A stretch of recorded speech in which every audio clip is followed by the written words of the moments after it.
Hi hello నమస్తే welcome to our YouTube channel. ఈరోజు నేను ఒక సరికొత్త రెసిపీతో మా ముందుకు వచ్చాను. ఇది డ్రై ఫ్రూట్ లడ్డు అండి. ఇది ఎవరైనా తినొచ్చు, చిన్నపిల్లల నుంచి పెద్దవాళ్ళ వరకు. ముందుగా పుచ్చగింజలు, గుమ్మడి గింజలు, పొద్దుతిరుగుడు గింజలు, ఫూల్ మకానా, బాదం పప్పు, జీడిపప్పు ఇవన్నీ ఒక 50 గ్రామ్స్ క్వాంటిటీలో తీసుకోవాలండి.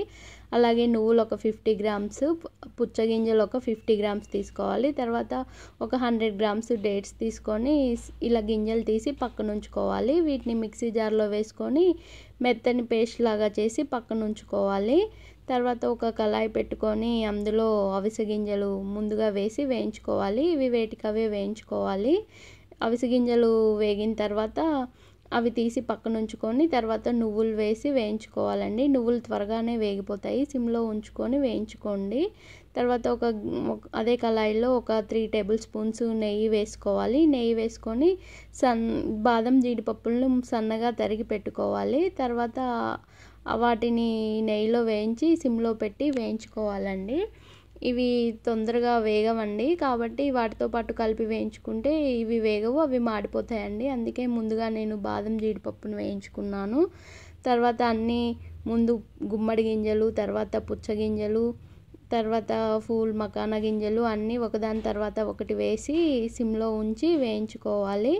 ఇవి దోరగా వేయించుకొని పక్కన ఉంచుకోవాలండి. తర్వాత అదే కళాయిలో ఒక టేబుల్ స్పూన్ నెయ్యి వేసుకొని ఇందాక మనం డేట్స్ పేస్ట్ చేసి పెట్టుకున్నాం కదండి, ఆ పేస్ట్ని ఇందులో వేసి సిమ్లో పెట్టి మంచిగా కరిగేలాగా కలుపుకోవాలి.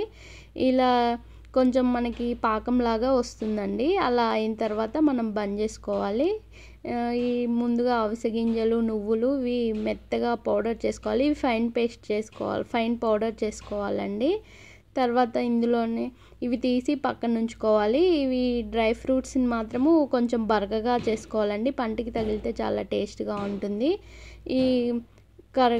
ఇది ఖర్జూరా మనము మిక్సీ చేసి పెట్టుకున్నాం కదండి, అది డ్రై ఫ్రూట్ పౌడర్లో వేసి మెత్తగా అందులో అంతా కలిసేట్టు కలుపుకోవాలండి. నేను ప్లేట్లో వేసుకున్నాను, అందులో కలవలేదని మళ్ళీ వేరే బేషన్లో వేసుకొని మొత్తం కలిసేలాగా మంచిగా కలుపుకోవాలండి. కొంచెం చాలా టైం పడుతుంది, కానీ నిదానంగా కలుపుకుంటూ ఉంటే కలుస్తుంది.